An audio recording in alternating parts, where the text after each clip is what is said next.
If you are over 60 and your stools are hard, dry, and painful, no matter how much water you drink or how many prunes you eat, the answer is not in your kitchen. It is not in your fiber jar.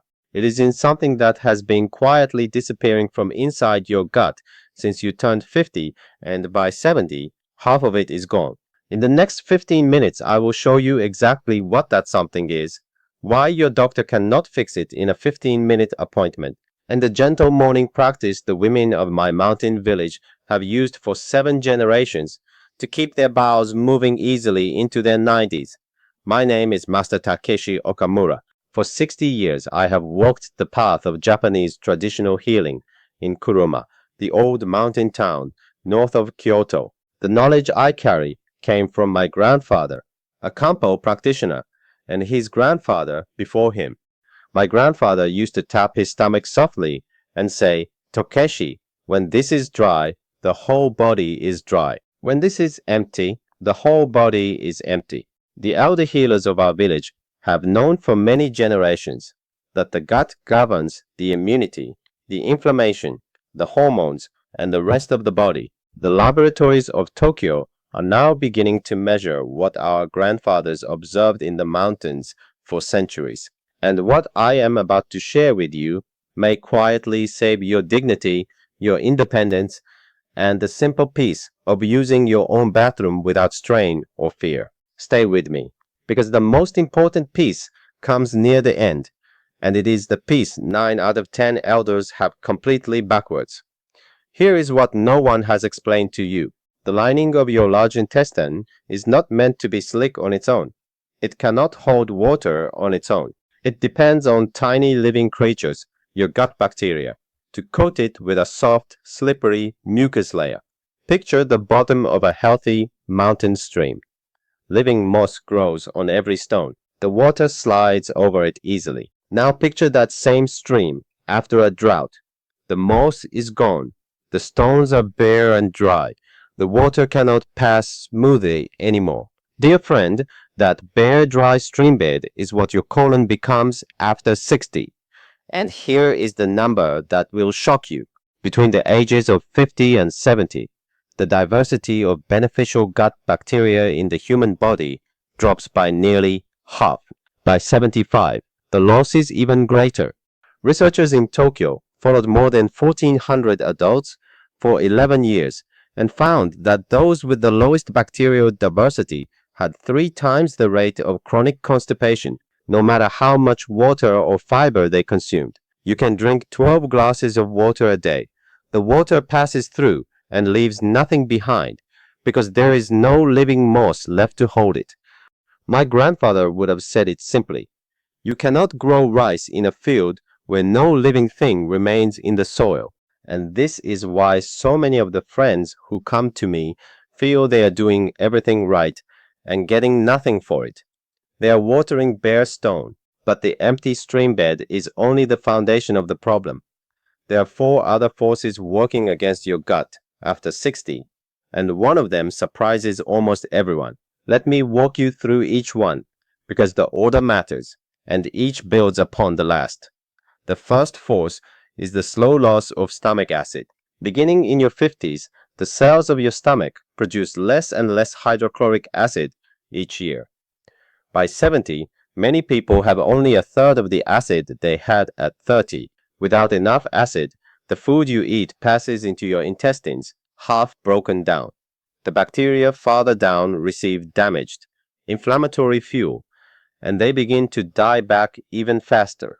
You feel this as bloating after meals, a heavy feeling in the upper belly, like a stone has settled in, and over time, harder, drier stools that feel like small pebbles when they finally arrive. The second force is a silent thinning of your bile. Bile is the green-gold fluid your liver makes to break down fats and to lubricate the journey of stool through your bowel. After 60, bile production slows. Imagine an old well pump that no one has primed in years. The water table is still there underneath. The pump itself is not broken, but the slickness, the easy slide of the lever, is gone. Your morning bathroom feels exactly like this dry, slow pump. pulling, straining, working hard for very little. The third force is what my grandfather called the closed window, and this is the one that surprises everyone. Your colon has its strongest natural wave between 6 and 8 in the morning. The old Chinese texts called this the large intestine hour. But here is the trap. Most people over 60 wake up, sit, drink coffee, and sit again. The body is still during the very window. The bowel is asking to move. The wave passes, the opportunity closes. By noon, the muscle has lost its rhythm for the entire day. You can drink all the water in the world, but if you sit through your colon's natural hour, nothing will move. This single mistake, dear friend, accounts for a great many of the difficult mornings I am asked about. The fourth force is the quiet one. It is the daily medications that slow the bowel without anyone telling you. Blood pressure tablets, certain heart medications, antihistamines for allergy or sleep, daily iron pills. None of these are wrong to take if your doctor has prescribed them. And please speak with your doctor before changing any medication.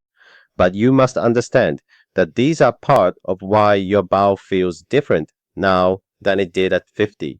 They are not your fault. They are simply another reason your gut needs more support now than it ever did before. So now you have the full picture.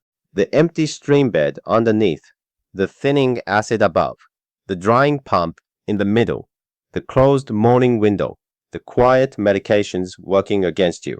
5 forces, all pulling in the same direction at once, and nothing your kitchen counter offers can fix all 5 at the same time.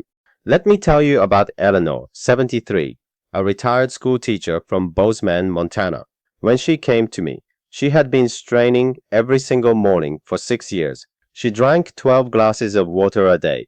She ate prunes every breakfast. She had tried every fiber product on the shelf. She had been on stool softeners for so long, they no longer worked. She told me, Master Takeshi, I am hiding in my own bathroom. I am exhausted before my day begins. My grandchildren are coming for Easter, and I am already worried about it. And here is the part one wants you to remember, because it matters for what I am about to share with you next. We started Eleanor on the gentle morning protocol I am about to teach you, and it helped. After 3 weeks, her mornings were better. The straining was less, the pain was less, but not solved. There was still a hard, dry stubbornness in her body that the protocol alone could not reach, and there is a reason for that, which I will come back to in just a moment. First, let me give you the protocol, because the protocol is the foundation, and without the foundation, nothing else holds. Part 1 is the warm water and umeboshi morning. Before any food, before any tea, you sip slowly 1 cup of warm water, the temperature of a comfortable bath, around 110 degrees. With it, you take 1 small umeboshi, a Japanese pickled plum, or if that is hard to find, a teaspoon of apple cider vinegar in the warm water. The gentle sourness wakes the stomach and calls back the acid. The warmth softens the bowels. Cold water in the morning shocks an older bowel and clenches it. Warmth opens it. This single change alone brings relief for many. My grandfather called this the morning bow, the body's first greeting to itself. You sit quietly with this for 15 minutes. You do not rush. Part 2 is the morning walk, 12 to 15 minutes, gentle between 6:30 and 8 in the morning, not for exercise, for the colon. The motion of walking encourages the great wave of the bowel to complete its work before the window closes. The old farmers of our village walked the rice paths each morning at first light, and they were known throughout the region for their easy bows well into their 90s. You do not need to walk fast. You do not need to walk far. You simply need to be moving while your colon is moving. Part 3 is the evening fennel and ginger tea. 1 teaspoon of fennel seeds, a small slice of fresh ginger, in a cup of hot water for 10 minutes. Sip it after your evening meal. The fennel relaxes the bowel walls. The ginger gently moves the bile. By morning, the body is prepared for ease. Many of my friends tell me this single cup, sipped slowly while they read in the evening, has changed their mornings within 2 weeks. Part 4 is the slow chew. 20 to 30 chews per bite. The old healers would say, the stomach has no teeth. What the mouth does not break, the gut cannot complete. Many friends in their 70s have lost the chewing habit, especially after dental troubles, and they swallow their food in pieces too large for the body to use. The bacteria farther down receive chunks they cannot break down, and they starve. This protocol is the foundation, and it will get you most of the way home. For many of my friends in their 50s, this alone is enough.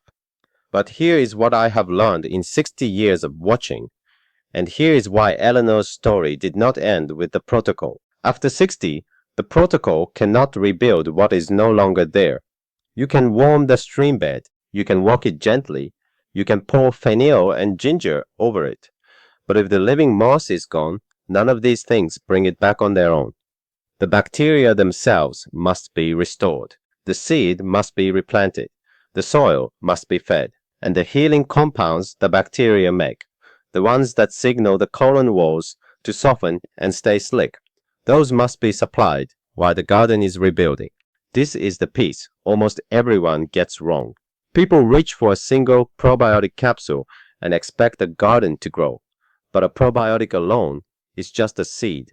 A seed without soil dies. A seed without water dies. And after 60, your gut needs all three together at once. The seed, which is the live bacteria, the soil, which is the prebiotic fiber that feeds them, and the fruit, which is the postbiotic, the actual healing compound the bacteria produce that the older body can no longer make in sufficient quantity on its own. Most products sold to elders contain only the seed. They cost $30 or $40 a bottle. The bacteria arrive in the gut, find no soil, no fruit already in place, and they die before they can take root.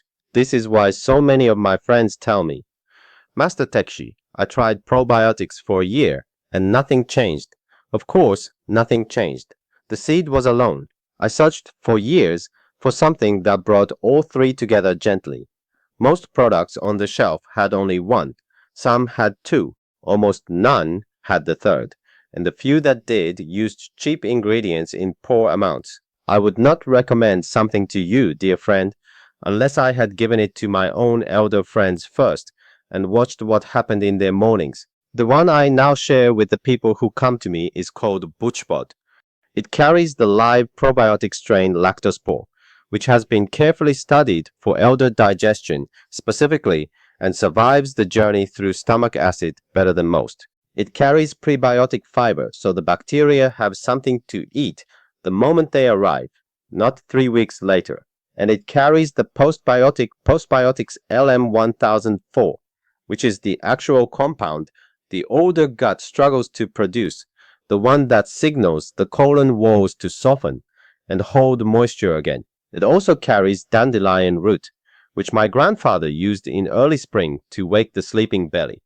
And it comes as a gummy, not a pill, which matters more than you might think. So many of the elders I sit with tell me capsules have become difficult on their throats, that they hide them in applesauce or skip them entirely. A gentle gummy taken with morning tea is something the body welcomes, not fights.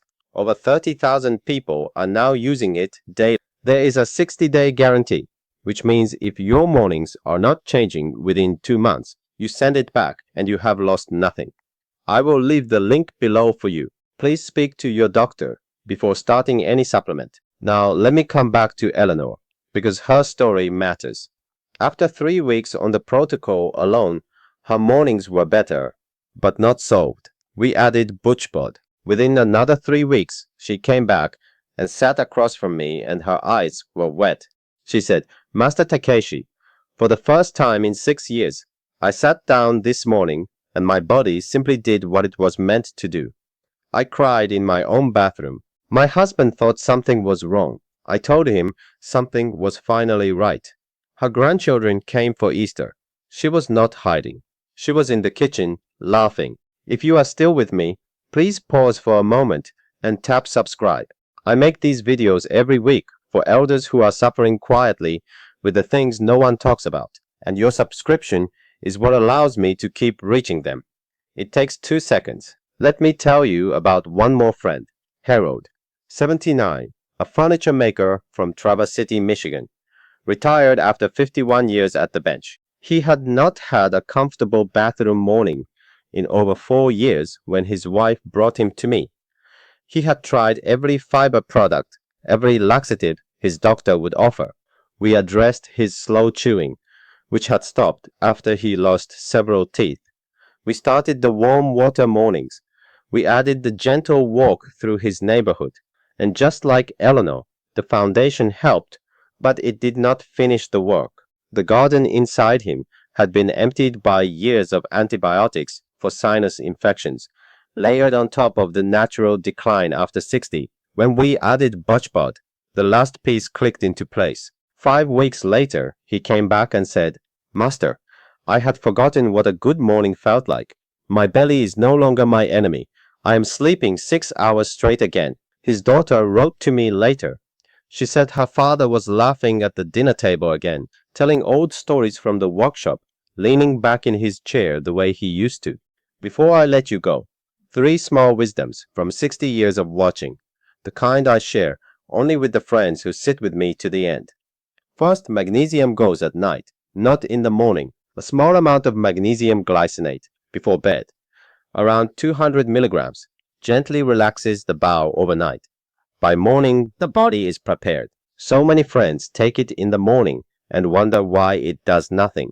The bowel needs the night to receive it. Second, sit, do not perch. The Western toilet places the body in a poor position for elimination.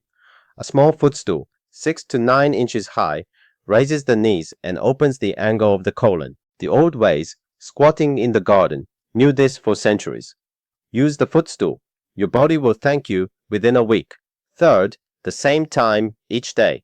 The bowel loves rhythm. Sit on the toilet at the same hour each morning, even when you do not feel the urge. After 2 to 3 weeks, the body remembers. The wave returns to its old shore. This single practice has rebuilt the mornings of friends who had given up entirely. Dear friend, sit with me one final moment. What we have spoken of today is not really about the bathroom. It is about waking with ease instead of dread. It is about the Sunday morning when your daughter brings the grandchildren over and you are not hiding, exhausted, before the visit even begins. It is about the freedom to walk in your own garden after breakfast without discomfort. It is about feeling at home in your own body again, in the body you have lived in for 70 or 80 years and deserve to enjoy. It is never too late, even at 70, even at 85. The garden inside you can be replanted. The moss can grow back on the stones.